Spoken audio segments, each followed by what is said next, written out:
bata na to eh. Kasi vendor siya ng pastil sa Lolo ko. sana makita ko tong bata na to, I swear. Lahat ng binibenta niya, bibilin ko.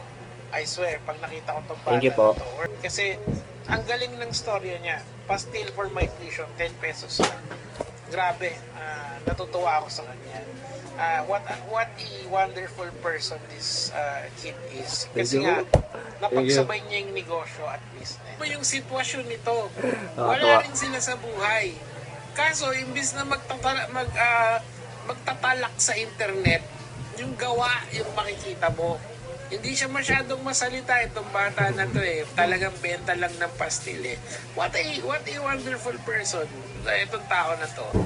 Kasi nakikita mo talaga yung Five na ako. Then hanggat may pera ako pero hindi ako nag-upgrade. Kasi hanggat maaari, may pambaba ako sa pasubay. Yung ngayon, kasi mas mahirap magsabay ng... Napagsabay niya, literally. Yung sinasabi mo, wala kang matututunan sa school, siya pinagsasabay niya. Kasi Actually, ang pagsasabayin ko na. Hindi itong mokong na to. This kid was So, enroll brought na up ako, in a guys. home na yung kanyang Enroll na. parents are...